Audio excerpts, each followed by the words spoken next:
আমরা এখন জানবো এলিমেন্টস কিট লাইট এইটা থেকে কিভাবে হেডার এবং ফুটার তৈরি করতে হবে। তো আমরা সচরাচর সবাই ওয়ার্ডপ্রেসে লগ ইন করে রেখেছি ড্যাশবোর্ডে। তো আমি এখন যাব আবার এলিমেন্টস কিট লাইটে এখানে যাব। যাওয়ার পরে আমি এখানে কি করব, হেডার এবং ফুটার এই অপশনটি ক্লিক করব। ক্লিক করার পরে আমাকে টেমপ্লেটস দেখাচ্ছে, সেখানে অ্যাড নিউ অপশন আছে, আমি অ্যাড নিউ অপশনে ক্লিক করলাম। আমি এখানে কি করতে চাচ্ছি, হেডার নাকি ফুটার তৈরি করতে চাচ্ছি? আমি যদি হেডার তৈরি করতে চাই উপরে লিখবো কি আমি হেডার। এবার আমি এই জিনিসটাকে অ্যাক্টিভেট করব এবং হেডারটা এন্টায়ার সাইটে থাকবে। তাহলে সেভ চেঞ্জেস করব। সেভ চেঞ্জেস করার পরে এখানে একটা হেডারের অপশন তৈরি হয়ে গেল। ঠিক অনুরূপভাবে আমি যদি অ্যাড নিউতে ক্লিক করি, আমি এখানে যদি ফুটার সিলেকশন করে রাখি তাহলে একটা ফুটার সিলেকশন হবে। তাহলে এন্টায়ার সাইটে ফুটারটা থাকবে। অ্যাক্টিভেট করে দিলাম। এখন এটি হয়ে গেল ফুটার হিসেবে। এইবার আমি যখন কাজ করব হেডার ইমপ্লিমেন্ট করার জন্য, তখন আমি আসলে কিভাবে কাজ করব? আমি এই হেডার অপশনে মানে হেডারটিতে আসব, সেখানে এডিট অপশনটাতে open link in new tab, নতুন একটা ট্যাবে ওপেন লিংক করব। করার পরে আমি সচরাচর দেখবো এখানে কি আছে, হেডার ঠিক আছে, সবকিছু এডিট উইথ এলিমেন্টরে বলতেছে। এখানে যে টেমপ্লেট যে সেকশনটা আছে সেই সেকশনে আমি এলিমেন্টর ফুল উইথ করে দিব, ঠিক আছে। এরপর এটা করব কি আপডেট। আপডেট করার পরে এডিট উইথ এলিমেন্টর যে লেখাটা আছে সেখানে আমি যাব। এটি আমাকে এলিমেন্টরের ডেভেলপমেন্ট পার্টে নিয়ে যাবে। পার্টে নিয়ে যাওয়ার পরে আমি বাম পাশে দেখব কি এলিমেন্টরের ডেভেলপমেন্টের কিছু ডিটেল, যে এলিমেন্টগুলো আমরা ব্যবহার করতে পারবো। আর ডান পাশে আমি দেখতেছি কি ড্র্যাগ উইডজেট হিয়ার, এখানে প্লাস চিহ্ন এবং ফোল্ডার থেকে শুরু করে বিভিন্ন অনেক কিছু আছে। আমি করলাম কি প্লাস চিহ্নে ক্লিক করলাম। ক্লিক করার পরে সে আমাকে বললো কি তুমি কি একটা সিঙ্গেল কলামের স্ট্রাকচার নিতে চাচ্ছ নাকি মানে কয় কলামের স্ট্রাকচার নিতে চাচ্ছ? আমি করলাম কি 3টি কলামের স্ট্রাকচার নিলাম। নেওয়ার পরে সে আমাকে এখানে দেখাচ্ছে কি বাম পাশে লেআউট। লেআউটে আমি কি বললাম কি বক্স নিব নাকি ফুল উইথ? আমি নিলাম কি ফুল উইথ। ফুল উইথ নেওয়ার পরে সঙ্গে সঙ্গে এখানে আমার প্রতিটা কাজের জন্য আমার এলিমেন্টরের এই মানে ডেভেলপমেন্ট স্ক্রিন কাজ করছে।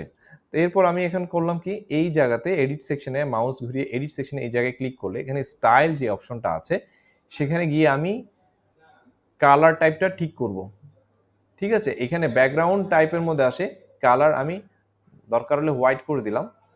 এখন এখানে যে 3টা কলাম আছে, তাহলে আমি যদি এই মাউসকে যদি এই দুটো কলামের মাঝখানে আনি, আমাকে এভাবে দেখাচ্ছে এটি আসলে ড্র্যাগ এন্ড ড্রপ করা যায়, ঠিক আছে। আমি এই যেটা ছোট করলাম সেখানে আমি চিন্তা করলাম কি এখানে আমি লোগো বসাবো, আর এই পাশটাকে মাঝখানের কলামটাকে একটু বড় রাখলাম। আমি এখানে মেনু থেকে শুরু করে অনেক কিছু, ডান পাশে হয়তো আমি আদার্স আরো কিছু রাখতে পারি, এভাবে সিলেকশন করলাম। এখন কথা হচ্ছে কি আমি এইবার এই বাম পাশের প্রথম ছোট কলামটিতে আমি ক্লিক করলাম। ক্লিক করার পরে এখানে আমি প্রচুর পরিমাণে এলিমেন্টরের এলিমেন্টস দেখছি। আমি এখান থেকে ইমেজটাকে সিলেকশন করে ড্র্যাগ করে আমি নিয়ে গেলাম। নিয়ে যাওয়ার পরে আমি করলাম কি চুজ ইমেজ করলাম। চুজ ইমেজ করার পরে আমি একটা লোগো সিলেকশন করব। সিলেকশন করে আমি এটাকে আপলোড করে দিলাম। আপলোড করে দেওয়ার পরে সেটি আমার কাছে কিভাবে আসছে, ইনসার্ট মিডিয়া দিলাম। মিডিয়াটা কেন, এই যে মিডিয়া আমরা দেখছি না ড্যাশবোর্ডে, মিডিয়া লাইব্রেরি সেখানে এসে যায়। তো প্রতিটা জিনিসকে সে মিডিয়া হিসেবে চিন্তা করে। এখন আমি ইমেজের সাইজ কি ছোট নাকি বড় করব, তাহলে আমি করলাম কি থাম্বনেইল সাইজ করে দিলাম 150x50। আমি এটাকে সেন্টার রাখতে চাইলে রাখলাম। রাখার পরে আমি এখন করব কি আপডেট। আপডেট করলে কি হয় আমরা একটু দেখি। আমরা যখন ড্যাশবোর্ডে আসি, ড্যাশবোর্ডে আসার পরে ভিজিট সাইট, দেখেন আমি এখানে যা কাজ করলাম এটা যদি আমি ড্যাশবোর্ডের দিকে যাই, ড্যাশবোর্ড উইন্ডোতে আসি, তাহলে ভিজিট সাইটে যদি আমি ক্লিক করি তাহলে সে আমাকে এখানে কি একটা হেডার লোগো উইথ দেখাচ্ছে। এইবার আমি এই জায়গাটিতে কি করব, নেভিগেশন বাটন বা নেভিগেশন মেনুগুলো অ্যাড করব, ঠিক আছে। তো আমি কিভাবে অ্যাড করব, আমাকে যেতে হবে ড্যাশবোর্ডে। ড্যাশবোর্ডে যাওয়ার পরে অ্যাপিয়ারেন্সে যাব। অ্যাপিয়ারেন্সে গিয়ে মেনুস অপশনটিতে ক্লিক করব। ক্লিক করার পরে আমি হয়তো একটা মেনু নাম লিখব, অথবা নেভ, NAV নেভ, ঠিক আছে। দিয়ে আমি কি করব, ক্রিয়েট দিব। ঠিক আছে, ক্রিয়েট দেওয়ার পরে একটা নেভিগেশন মেনু তৈরি করার জন্য আমি চেষ্টা করব। এখন আমি করলাম কি, এখানে কিছু পেজ তৈরি করে নিব। ঠিক আছে, পেজ তৈরি করে নেব। পেজেস অপশন থেকে গিয়ে আমি অ্যাড নিউ দিলাম। অ্যাড নিউ দেওয়ার পর আমি লিখলাম কি হোম। এখানে যে ডিফল্ট টেমপ্লেট আছে না, আমি এখানে করব কি ফুল উইথ করে দিয়ে পাবলিশ করব। ঠিক আছে, এরপরে আমি লিখলাম কি অ্যাবাউট আস। সেম ডিফল্ট টেমপ্লেটটাকে ফুল উইথ করে আমি পাবলিশ করব।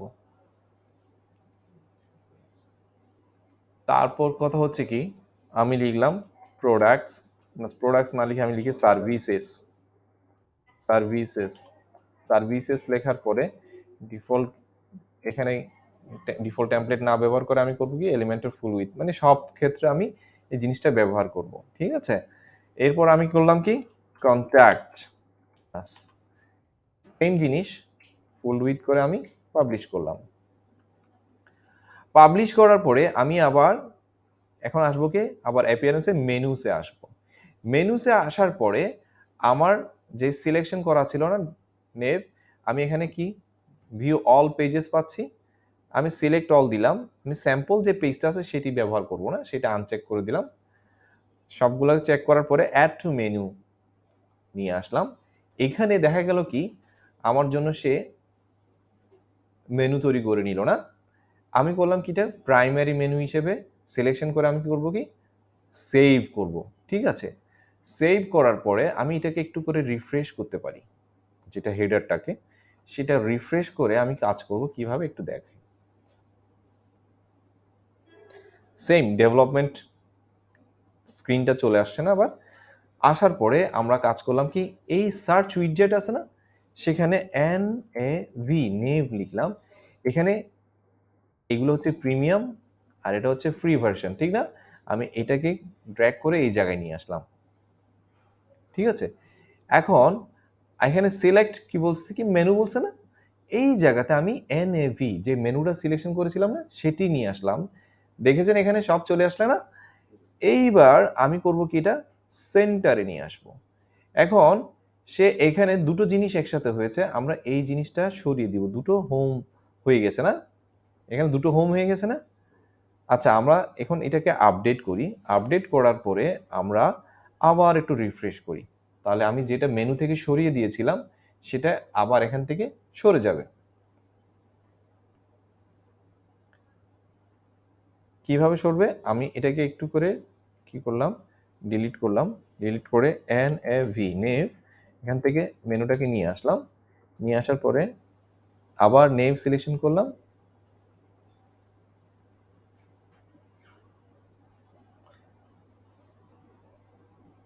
আচ্ছা, আমরা এটাকে একটু ক্লোজ করি।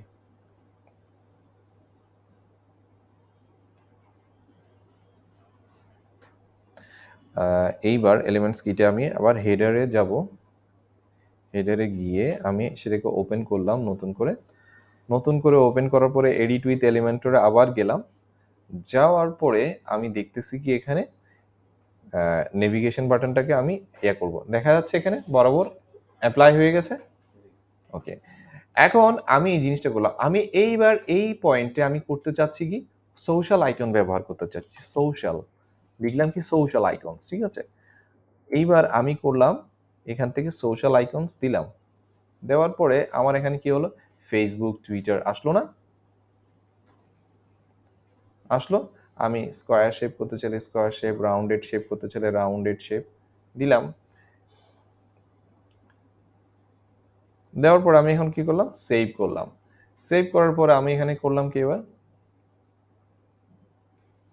তাহলে একটা ওয়েবসাইটের মানে home, about us, contact us, services, এখন এখানে একটু এলোমেলো আসছে না।